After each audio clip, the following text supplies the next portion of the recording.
Hey folks, welcome back to Stoic Relationships. Let me start with a question. Have you ever noticed how someone seems to change when you stop caring about what they think? It's like their entire demeanor shifts. They act confused, frustrated, maybe even angry. And let me tell you, it's not because they've suddenly realized your value, it's because their ego simply can't handle it. When you stop feeding into their need for control or validation, you take away the power they thought they had over you. And that, my friends, drives them absolutely mad. Here's the thing. People with inflated egos thrive on attention, control, and being at the center of your world. They're used to you caring, whether it's about their approval, their feelings, or even their disapproval. But the moment you stop caring, it shakes the foundation of their world. Why? Because they've built their sense of importance on how others react to them. When you remove yourself from that equation, you disrupt their illusion of control. And folks, nothing threatens an overinflated ego more than realizing they don't have the power they thought they did. Let me paint a picture for you. Imagine someone who always expects you to be the one reaching out, apologizing, or making the effort to keep the connection alive. They've grown comfortable in that dynamic because it feeds their ego. But what happens when you stop? When you stop chasing, stop apologizing, and stop caring whether they're happy with you or not. They're left wondering, what changed? Why don't they care anymore? And that confusion turns into frustration, because without your care, their ego starts to crumble. Now, don't get me wrong. It's not about playing games or seeking revenge. This isn't about making them suffer or proving a point. It's about reclaiming your energy and redirecting it toward yourself. When you stop caring in the sense of no longer prioritizing their validation, you free yourself from the chains of their control. It's not indifference, it's empowerment. And that empowerment doesn't just unsettle their ego. It transforms your life. But why does this drive them so mad? The answer lies in how egos work. An inflated ego thrives on admiration and attention, whether it's positive or negative. As long as they're occupying space in your mind and life, their ego feels secure. But when you stop giving them that space, it forces them to confront a reality they've been avoiding. The fact that their worth isn't determined by how others see them. For someone with a fragile ego, that realization is deeply unsettling. This video is going to dive deep into why this dynamic happens and how you can harness the power of letting go. We'll explore 7 key insights to help you understand not only their behavior, but also your own journey toward freedom. First, we'll break down the inflation of ego and why it's so dependent on others. Then we'll tackle the illusion of control and how it shatters when you step back. We'll explore what it means to start breaking chains, followed by the subtle but powerful shift of applying a velvet glove with an iron fist. Firm boundaries delivered with grace. From there, we'll discuss what happens when you stop playing their game, and how it forces them to reevaluate their sense of control. We'll then uncover the cracks in their facade with cracks in the mask, their ego in the mirror, where they're forced to confront themselves without the distraction of your care. And finally, we'll close with the ultimate transformation in light without shadows, from rejection to redirection, where you turn their absence into an opportunity for self-growth and empowerment. By the end of this video, you'll not only understand why your indifference affects them so deeply, but you'll also learn how to embrace it as a step toward reclaiming your own peace. Marcus Aurelius once said, "It is in your power to withdraw yourself whenever you desire." Perfect tranquility consists in the good ordering of the mind. Letting go of their ego-driven hold on you isn't just about peace, it's about power. So stick around, folks, because this journey is going to transform the way you see yourself and your relationships. All right, let's get started. Number 1, the inflation of ego. Hey folks, let's start by diving into the heart of the issue, the inflation of ego. If you've ever wondered why someone reacts so strongly when you stop caring, the answer lies right here. You see, an overinflated ego thrives on attention, validation, and control. It's not just about their sense of self. It's about how they perceive themselves in relation to you and everyone around them. Think about it. People with inflated egos are like balloons. Every compliment, every act of deference, and even every moment of your concern adds a little more air, making them feel bigger and more important. But here's the twist. This kind of ego isn't built on a solid foundation. It's fragile. It needs constant maintenance, constant feeding. And when you stop caring, it's like taking away the pump that keeps their balloon afloat. Suddenly, they're faced with the uncomfortable reality that their importance isn't as universal as they'd like to believe. Here's where it gets interesting, folks. The inflation of ego isn't always obvious. It doesn't always look like arrogance or boasting. Sometimes, it hides behind subtle behaviors, like always needing to be right, steering conversations to focus on themselves, or dismissing your feelings in favor of their own. These behaviors aren't just annoying. They're indicators of a deeper reliance on external validation. And when you withdraw your care, you're pulling the rug out from under their source of stability. Let me ask you this. Have you ever noticed how someone with an inflated ego tends to escalate their behavior when they sense you're pulling away? They might double down on trying to prove their worth, or they might act out in ways designed to get your attention. Whether it's through anger, manipulation, or even flattery. Why? Because their sense of self depends on how others perceive them. And when you stop playing into that, it forces them to confront something they're desperate to avoid, their own vulnerability. But here's the thing, folks, the inflation of ego isn't just about them. It's also about the dynamic between you and them. When you're constantly giving, constantly caring, and constantly validating, you're unknowingly feeding into their need for control. It's not your fault. This is a natural response in many relationships. But understanding this dynamic is the first step to breaking free from it. When you stop caring in the way they expect, you're not just disrupting their ego, you're reclaiming your own power. Here's an example to bring this to life. A friend of mine once worked with someone who had a classic overinflated ego. This person would always seek praise, take credit for others' work, and get visibly upset when they weren't the center of attention. My friend used to go out of her way to appease them, thinking it was the only way to keep things peaceful. But one day, she decided to stop. She focused on her own work and stopped giving unnecessary compliments. The result? This person became increasingly erratic, trying harder and harder to get her attention.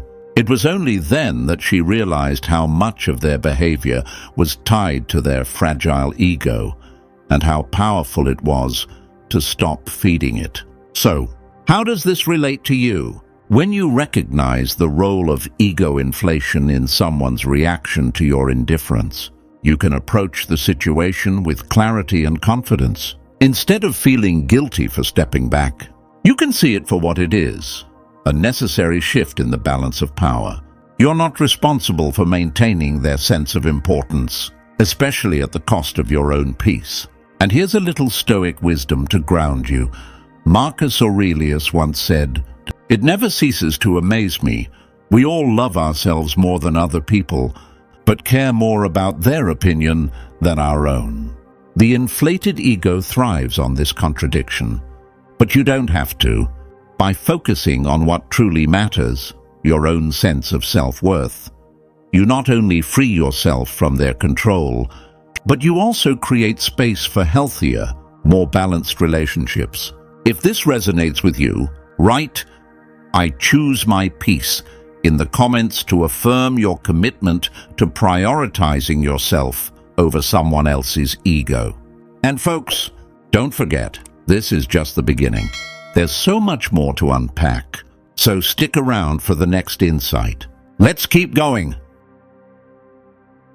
Number 2, the illusion of control. Hey folks, let's talk about something that often goes hand in hand with an inflated ego. The illusion of control.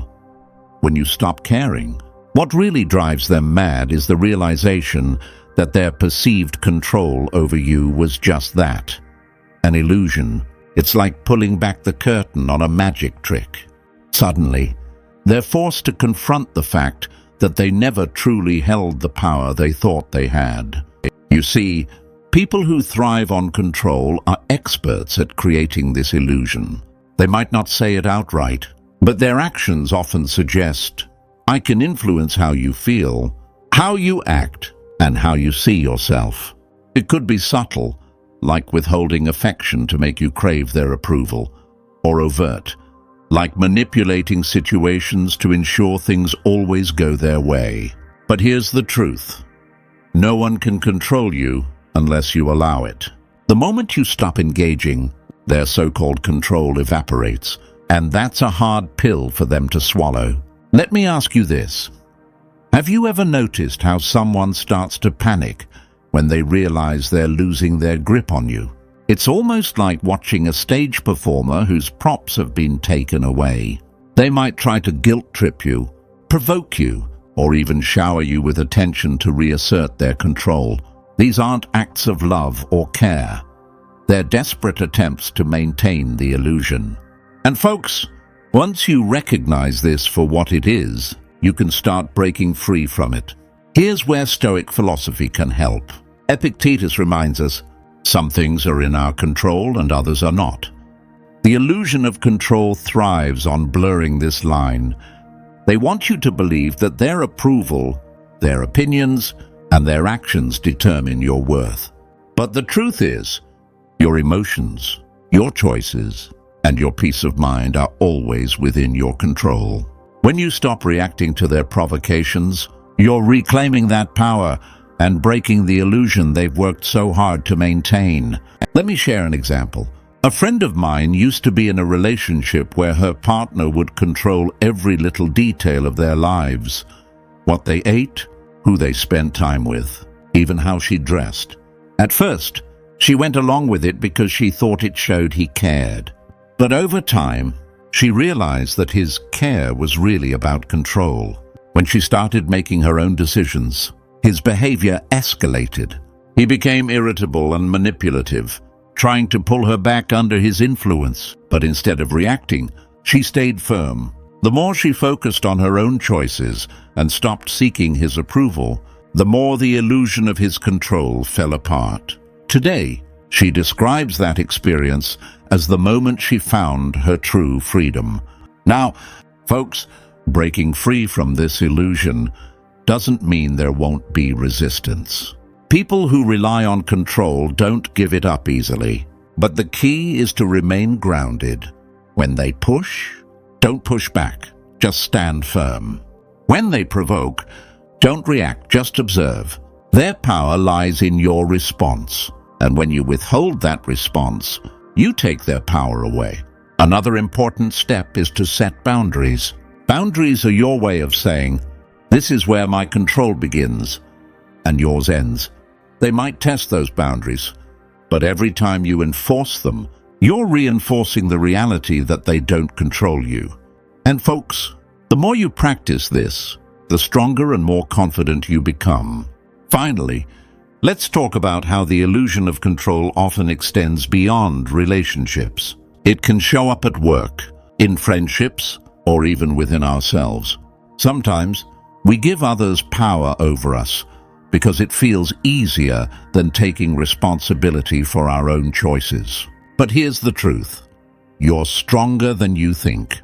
And the moment you stop outsourcing your peace of mind to someone else, you break free from the illusion of control.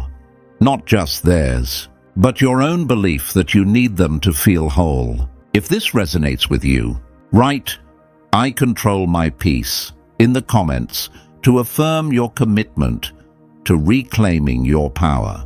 And folks, If you're finding this conversation helpful, don't forget to hit that subscribe button and join our incredible community. There's so much more to uncover, so stick around for the next insight. You won't want to miss it. Let's keep going! Number 3. Breaking chains. Hey folks, let's talk about breaking chains. The invisible ones that keep you tied to people who no longer deserve your energy. These chains aren't made of steel or iron. They're made of habits, emotions, and beliefs that tell you have to keep caring, even when it's clear you shouldn't. But here's the truth. Breaking those chains isn't just possible. It's necessary for your growth and freedom. Let me ask you this. How often do you find yourself holding on to someone's approval, even when they've stopped valuing yours? How often do you replay conversations in your mind, hoping to find closure that never comes? These are the chains we're talking about, the ones that keep you anchored in the past while the present passes you by.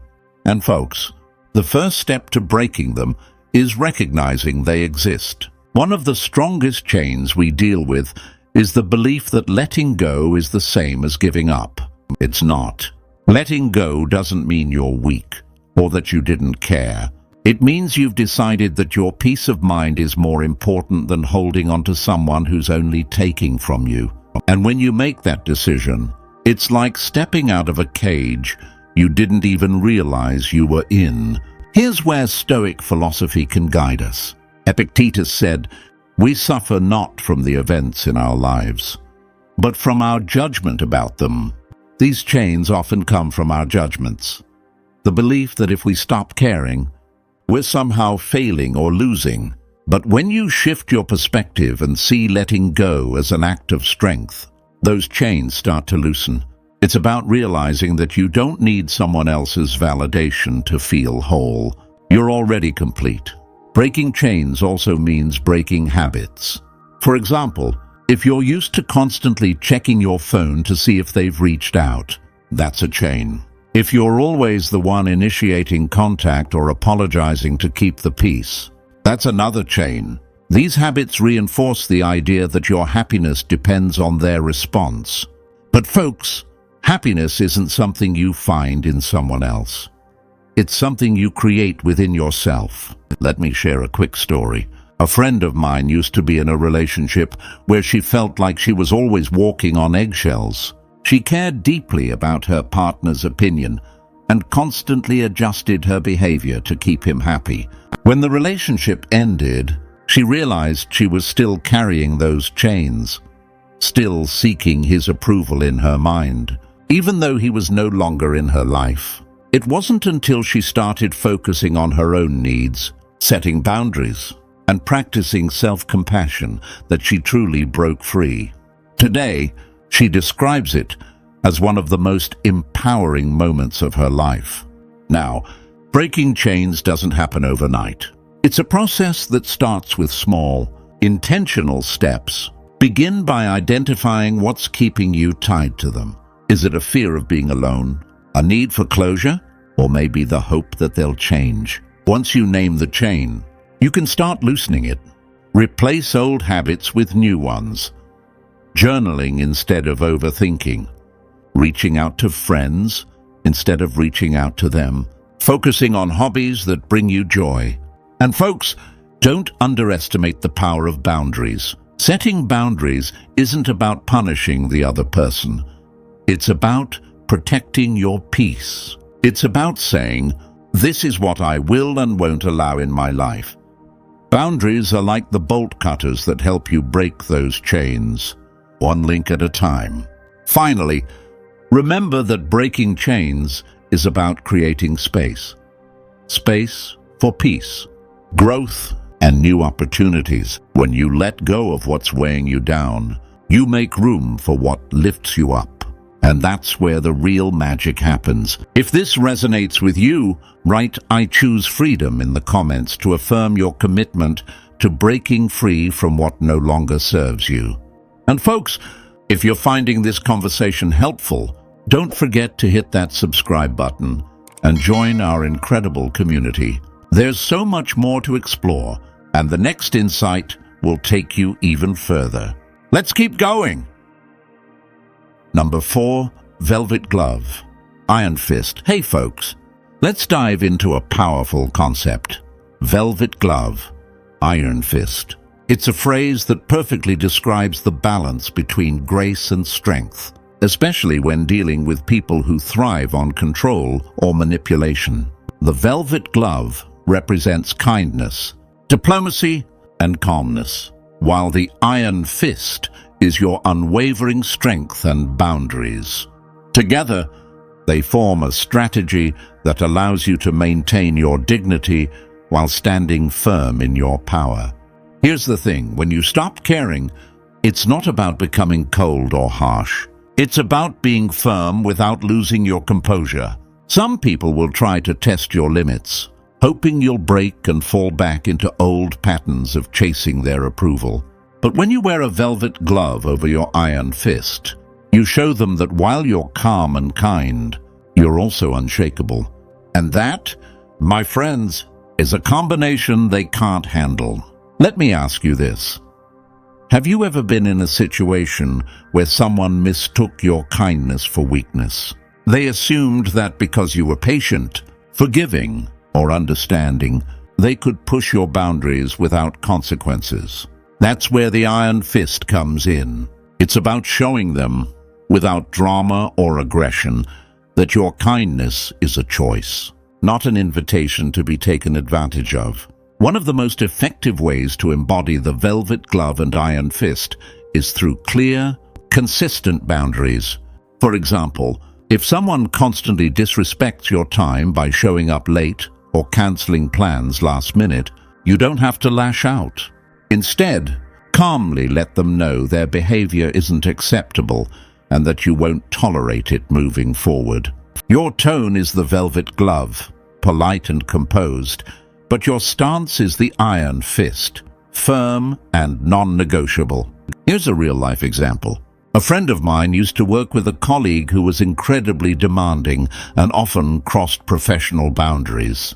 Instead of reacting emotionally, she started using the velvet glove and iron fist approach. She would respond to unreasonable requests with calm but firm statements like, "I understand this is important to you, but I need more notice for such tasks." Over time, her colleague realized they couldn't push her around, and the dynamic shifted completely. She didn't just gain respect, she reclaimed control of her work environment. Another key to mastering this concept is learning how to control your emotions. People who rely on manipulation or control often provoke emotional reactions because they see them as opportunities to dominate. When you respond calmly instead of reacting emotionally, you deny them that power. This doesn't mean suppressing your feelings. It means channeling them into responses that reflect your strength and self-respect. Stoicism offers incredible insight here. Marcus Aurelius said, "You have power over your mind, not outside events. Realize this, and you will find strength." The velvet glove is your ability to stay composed, and the iron fist is your commitment to holding your ground. Together, they ensure that you maintain control over your actions, regardless of how others behave. Now, some people might accuse you of being too rigid or unfeeling when you set firm boundaries. Don't let that deter you.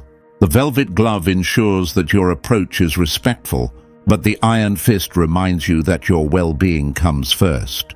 You're not responsible for their discomfort with your boundaries.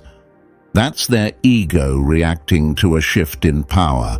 Let's not forget the importance of self-awareness in this process. The velvet glove and iron fist aren't just tools for dealing with others. They're tools for dealing with yourself. When you're aware of your triggers and patterns, you're better equipped to respond with clarity and strength. It's not about perfection, it's about progress. Finally, folks, remember that the balance between grace and strength is what sets you apart. You don't have to shout to be heard or fight to prove your worth. Your calm demeanor, paired with your firm resolve, speaks louder than any words. And when you master this balance, you become someone who commands respect, not through fear, but through integrity. If this resonates with you, write grace and strength in the comments to affirm your commitment to embodying the velvet glove and iron fist. And folks, if you're enjoying this journey, don't forget to hit that subscribe button and join our incredible community. We're only halfway through, and the next insight is one you won't want to miss. Let's keep going. Number 5. When you stopped playing their game. Hey folks, let's talk about what happens when you make a bold decision. Stopping the game. You know the one I'm talking about. The endless back and forth of manipulation, power plays, and emotional tug-of-war. When you decide to stop playing their game, everything changes. Not just for you, but for them, too. And trust me, it's a shift they're not ready for. First, let's get something straight. The game isn't always obvious. Sometimes it's as blatant as someone trying to control your decisions. But other times, it's more subtle. It could be the way they expect you to apologize first, even when they're at fault, or the way they give just enough attention to keep you hooked, only to pull away when you start getting comfortable. This push and pull dynamic isn't accidental. It's how they maintain control. And folks, the moment you stop engaging, their entire strategy falls apart. Let me ask you this. Have you ever noticed how someone reacts when you stop chasing them? Maybe you stopped texting first, or you stopped bending over backward to accommodate their needs. Suddenly, they're the ones reaching out, trying to re-establish the dynamic they're used to. Why? Because the game only works if both players participate. When you step off the board, they lose their power. Here's where things get interesting. When you stop playing, they're forced to confront their own behavior. No longer can they blame you for the tension or rely on your reactions to validate their actions. Instead, they're left with their own choices. And for someone who thrives on deflecting accountability, that's a very uncomfortable place to be. Now, let's talk about what stopping the game looks like in practice. It's not about ghosting them or cutting them off entirely, unless that's what you need for your peace. It's about changing how you respond. If they try to provoke you, you don't bite. If they push you to explain yourself or justify your actions, you don't engage.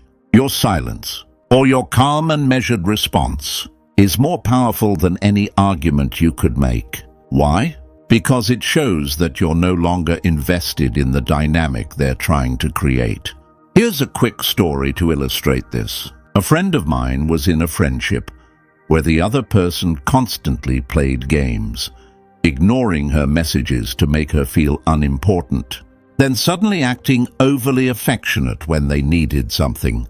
For years, she tried to keep the peace by playing along, always being the one to fix things. But one day, she decided enough was enough. She stopped responding to the bait and started focusing on her own life. At first, her friend ramped up the behavior, trying harder to pull her back in. But eventually, they gave up. And you know what?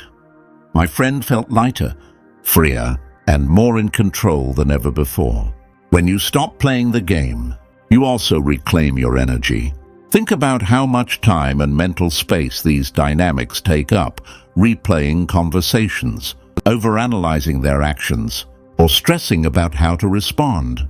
By stepping away, you free up that energy to focus on yourself, your goals, your passions, and the people who truly value you. It's like dropping a heavy backpack you didn't realize you were carrying. Here's where Stoic wisdom comes in. Marcus Aurelius said, "You have power over your mind, not outside events. Realize this, and you will find strength." The game thrives on making you believe you need to control their reactions or win their approval. But when you recognize that your peace of mind is yours to control, the game loses its grip on you. You're no longer a participant. You're an observer, And that's where your power lies. Now, stopping the game doesn't mean there won't be resistance. They might try to pull you back in with guilt, charm, or even anger. But remember, folks, you're not responsible for their reactions. Your only responsibility is to protect your peace and prioritize your well-being. If this resonates with you, write "I stop the game" in the comments to affirm your decision to step off the board. And folks, if you're finding this journey enlightening, don't forget to hit that subscribe button and join our incredible community. The next insight is one you won't want to miss. It's about how their ego truly cracks under pressure. Let's keep going. Number 6. Cracks in the mask. Their ego in the mirror. Hey folks, let's dive into a fascinating dynamic. What happens when the cracks in someone's carefully crafted mask start to show? When you stop caring, when you step back from the game, it forces them to confront something they've been avoiding: themselves. This is the moment their ego meets the mirror. And let me tell you, it's not a pretty sight. For someone whose identity is built on control, validation, or being the center of attention, this reflection can feel like their entire world is crumbling. First, let's talk about the mask itself. People with inflated egos often present a version of themselves that's polished and unshakable. They want you to see them as confident, in control, and maybe even untouchable. But behind that mask lies a different story. Insecurities, fears, and a desperate need for validation. The mask isn't who they are. It's who they want others to believe they are. And when you stop engaging, you disrupt their ability to maintain that illusion. Without your attention, their mask starts to slip. Let me ask you this. Have you ever noticed how someone reacts when their ego is challenged? Maybe they become defensive, lash out, or try to double down on their usual tactics. That's because the cracks in their mask make them feel exposed. They're no longer able to hide behind the persona they've built, and that vulnerability terrifies them. It forces them to look in the mirror and see the gaps between who they pretend to be and who they truly are. Now, here's where things get really interesting. When someone starts to see those cracks, their first instinct is often to patch them up as quickly as possible. They might try to re-establish control, pull you back into their orbit, or even project their insecurities onto you. They'll do anything to avoid sitting with the discomfort of self-reflection. But folks, the truth is, you're not responsible for their reaction. The cracks in their mask are theirs to deal with, not yours to fix. Let's take a moment to explore why this happens. An inflated ego isn't built on a foundation of genuine self-worth. It's built on external validation. When you stop feeding their ego, you're taking away one of its key sources of support. This creates an internal conflict for them. On one hand, they want to maintain their image of strength and control. On the other, they're forced to confront the fragility of that image without your reinforcement. It's like a mirror being held up to their flaws, and for someone who thrives on denial, that's a hard reality to face. Here's an example. A friend of mine was in a relationship with someone who always seemed confident and self-assured, at least on the surface. But whenever she brought up boundaries or expressed her needs, his mask would crack. He'd become defensive, blame her for overreacting, or try to manipulate the situation to make himself look better. After the relationship ended, she realized that his reactions weren't about her at all. They were about his inability to face his own vulnerabilities. Her decision to step back and stop engaging forced him to confront the insecurities he'd been hiding behind his mask. Now, let's talk about what this means for you.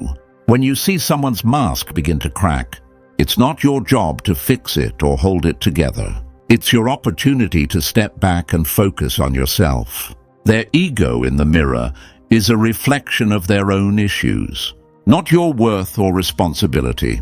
By choosing not to engage, you're allowing them to face their own reality, something they might need, but can only do on their own terms. Here's where Stoicism offers some wisdom. Marcus Aurelius said, "Waste no more time arguing what a good man should be. Be one."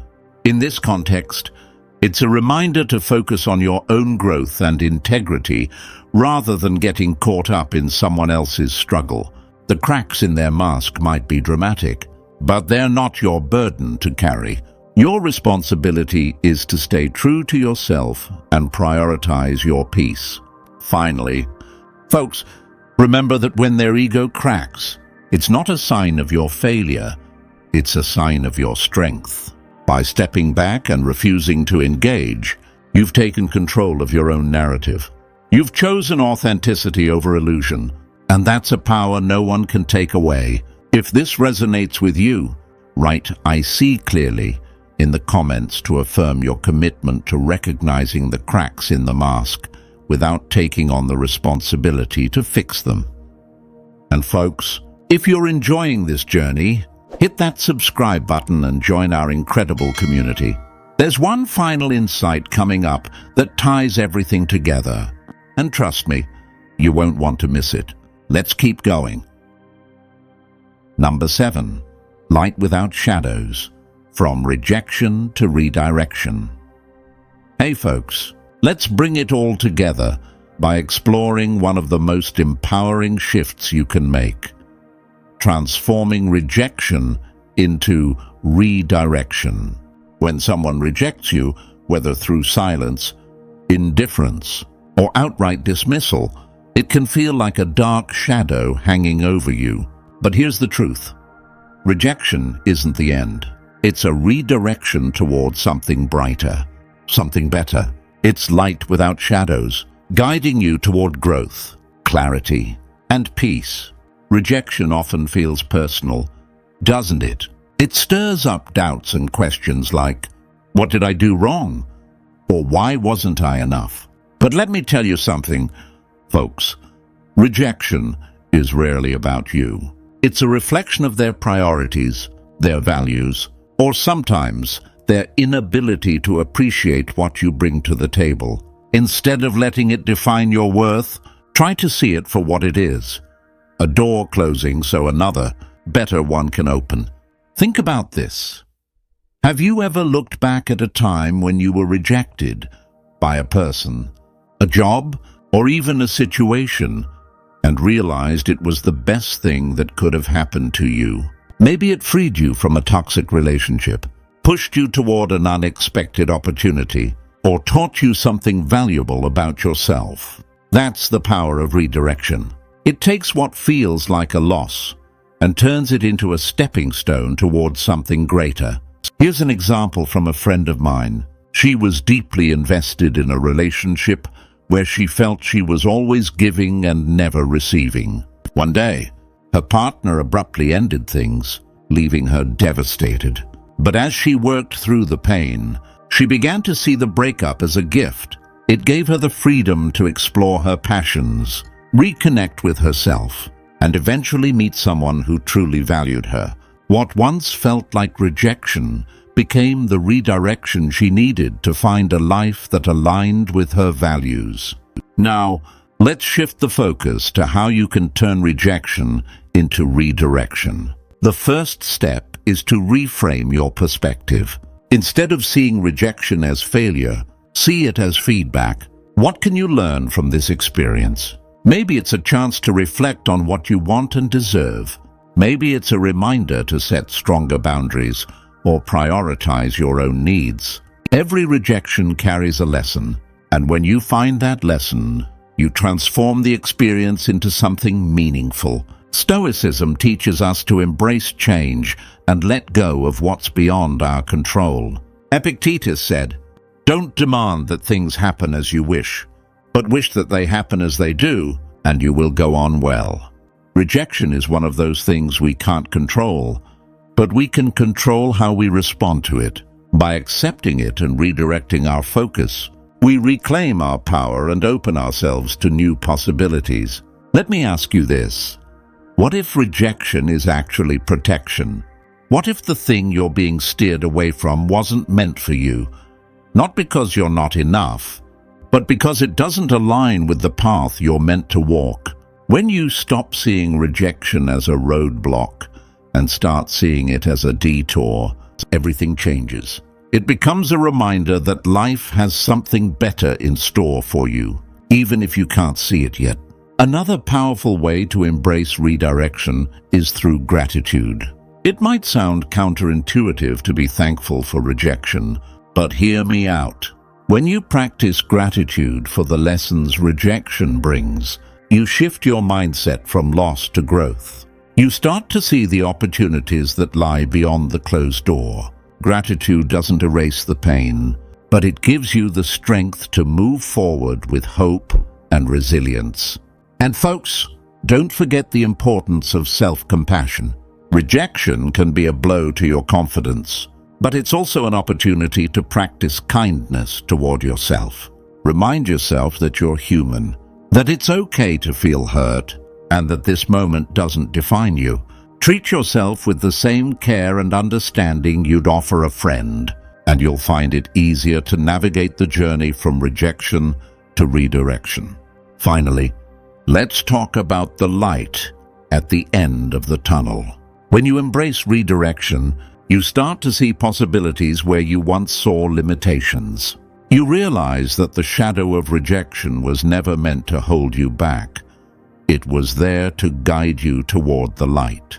And in that light, you find clarity, strength, and a renewed sense of purpose. So, folks, as we close this chapter, remember that rejection is not the end. It's a chance to realign, refocus, and move forward with intention. You have the power to turn any rejection into redirection, and in doing so, you step into a version of yourself that's stronger, wiser, and more aligned with the life you deserve. Take that step with confidence, and let the light guide your way. Hey folks, thank you for joining me on this journey. Remember, every challenge, whether it's rejection, silence, or letting go, is an opportunity to grow stronger and align with the life you truly deserve.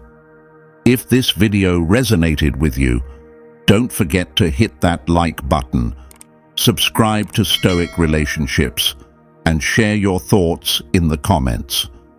Take care of yourselves, and I'll see you in the next video. Until then, keep choosing peace and purpose.